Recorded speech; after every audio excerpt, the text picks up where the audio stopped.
Hi అండి, welcome back to my channel Venny kitchen. Video పెట్టి చాలా లాంగ్ అయిపోయిందండి. ఈసారి కన్ఫామ్గా ఏదో ఒక వీడియో చేయాలని వచ్చేసాను. అదేనండి, బ్రొకోలీతో ఒకసారి రెసిపీ చేద్దామని చెప్పి చూపిద్దామని మీకు. బ్రొకోలీతో ఎన్ని ప్రయోజనాలు ఉన్నాయో చెప్తాను. ముందుగా క్లీన్ చేసుకునే విధానం చూపిస్తాను చూడండి. దీనికి ఉన్న లీఫ్లన్నీ తీసేసేయాలి. దానికి ఉన్న బ్రొకోలీ అవేనండి, చిన్న చిన్న చెట్లు మాదిరిగా ఉన్నాయి కదా, అవే పక్కన తీసి పెట్టుకోవాలి. సేమ్ టు సేమ్ క్యాలీఫ్లవర్ ఎలా ఉంటుందని, క్యాలీఫ్లవర్ లాగే ఉంటుంది ఇది, సేమ్ అంతేను, కానీ స్మెల్ డిఫరెంట్గా ఉంటుంది. దానికంటే దీంట్లో చాలా ఉపయోగాలు ఉన్నాయి. దీనిలో చూసారు కదా, సన్న సన్నగా ఇలా కట్ చేసేసుకోవాలి.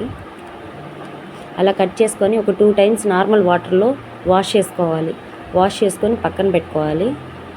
తర్వాత చూసారు కదా, నీట్గా వచ్చేసింది. ఒక బౌల్లో ఒక 2 glasses water, normal water, 2 glasses water పోసి క్రిస్టల్ సాల్ట్ యాడ్ చేయండి. ఇవి ఎందుకంటే ఇప్పుడు కాలీఫ్లవర్కి క్లీన్ చేసేదానికి మనం వేడి నీళ్ళు ఉప్పు నీళ్ళలో పెడతాం కదా, అలాగే సేమ్ టు సేమ్ దీనికి కూడా అలాగా వేడి నీళ్ళు ఉప్పు వేసి ఈ బ్రొకోలీ మరిగించాలి. అంటే గ్యాస్ మీద మరిగించకూడదు, వేడి నీళ్ళు మరిగిన నీళ్ళల్లోనే బ్రొకోలీ వేయాలి. ఇప్పుడు నెక్స్ట్ మసాలా ప్రిపేరింగ్ చెప్తాను. సాయిపప్పు ఒక 2 టేబుల్ స్పూన్లు, 1 స్పూన్ ధనియాలు, 4 ఎండుమిర్చి, 1 స్పూన్ జీలకర్ర. ఇవి నార్మల్గా రోస్ట్ చేసుకోవాలి, లైట్గా రోస్ట్, అంతేను. అవి రోస్ట్ అయ్యేలాగా చూసుకోవాలి, ఎక్కువ రోస్ట్ చేయకూడదండి. ఇప్పుడు నీళ్ళు చూసారు కదా, బాగా మరిగిపోయాయి. ఆ మరిగిపోయిన వాటర్లో ఈ బ్రొకోలీ వేసేసి ఒక 5 మినిట్స్ అలాగే పెట్టేసేయండి. 5 మినిట్స్ పెడితేనే అది దాంట్లో ఉన్న ఏమన్నా చిన్న చిన్న పురుగులు ఉన్నా కానీ పైకి వచ్చేస్తాయి. ఉండవు కానీ మన తెలీదు, ఉంటాయేమో అని. ఎట్లా ఎవరికి తెలుసు, చిన్న చిన్న సూక్ష్మజీవులు ఉంటాయి, అట్లా బయటికి రావాలి కదా. ముందుగా ఒక ప్యాన్ పెట్టుకొని దాంట్లో ఆయిల్ వేసుకోవాలి. కరివేపాకు, తాలింపు దినుసులు యాడ్ చేసుకోవాలండి. చూసారు కదా, యాడ్ చేసుకొని బాగా కుక్ అయ్యే మాదిరి చూసుకోవాలి. బాగా కుక్ అయిపోయాయి కదా, ఈ బ్రొకోలీ పక్కన పెట్టుకున్నాం కదా, ఈ బ్రొకోలీ తీసి పక్కన తీసుకొని పక్కన ఒక దాంట్లో బౌల్లో వేసుకొని వడగట్టుకొని దాంట్లో వేయాలి. వాటర్తో అయితే వేయకూడదు, దేంట్లోనే చిలికిచ్చేసి చేయాలి. చూసారు కదా, నేను ప్రెస్ చేసి చూస్తున్నాను చాక్తో, నైఫ్తో. అవి అక్కడే కుక్ అయిపోయాయి కొంచెం. దీంట్లో ఒక 50% అవుతాయి అంతేను. బాగా మిక్స్ చేసేసుకొని ఆయిల్లో తగినంత సాల్ట్ యాడ్ చేసుకోవాలండి. క్రిస్టల్ సాల్ట్ అయితే వేయకూడదు, నార్మల్ సాల్ట్ యాడ్ చేయాలి.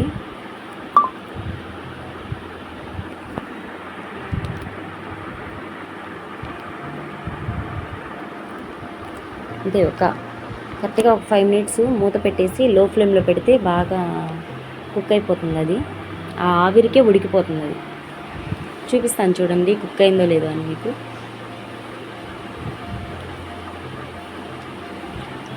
అటు చూసారా, అట్లా ప్రెస్ చేయంగానే అట్లాగా చెదిగిపోతుంది. అట్లాగా చెదిరిపోయినప్పుడు అది కుక్ అయింది అని. మన ఊరికి అట్లా గరిటె పెట్టంగానే కట్ అయిపోతుంది. అది అట్లాగా కుక్ అయిందని చెప్పని మనం కనుక్కోవచ్చండి. ఇప్పుడు ఈ మసాలా దినుసులు ఉన్నాయి కదా, పప్పు ఇప్పుడు అన్నీ మనం ఫ్రై చేసుకున్నాం, అది ఇట్లా మిక్సీకి వేసేసుకొని మెత్తగా గ్రైండ్ చేసుకొని ఈ పౌడర్ అనేది దీంట్లో యాడ్ చేయాలండి. లాస్ట్లో సగం ఈ పౌడర్ వల్లే దానికి టేస్ట్ అనేది వస్తుంది బ్రొకోలీకి. దాంట్లో జీలకర్ర వల్ల దీంట్లో కొంచెం స్మెల్ అనేది తగ్గుతుంది. దీనివల్ల ఎన్నో ఉపయోగాలు ఉన్నాయండి. దీంట్లో ఫైబరు, విటమిన్లు, మినరల్స్, చాలా విటమిన్స్ అనేటివి ఉన్నాయండి. ఇవి అందులో ప్లస్ ఎముకలకి చాలా మంచి బలాన్ని ఇస్తాయి. ఈ పిల్లలకి డైజెషన్ చాలా బాగా అవుతుంది. పిల్లలకి పెట్టడం చాలా మంచిది, బ్రెయిన్ డెవలప్మెంట్ కూడా అవుతుంది బ్రొకోలీ తినడం వల్ల. తప్పకుండా మీరు కూడా మీ పిల్లలకి పెట్టండి, ట్రై చేయండి. చూసారు కదా, బాగా కుక్ అయిపోయింది. నా వీడియో నచ్చినట్టయితే లైక్ చేయండి.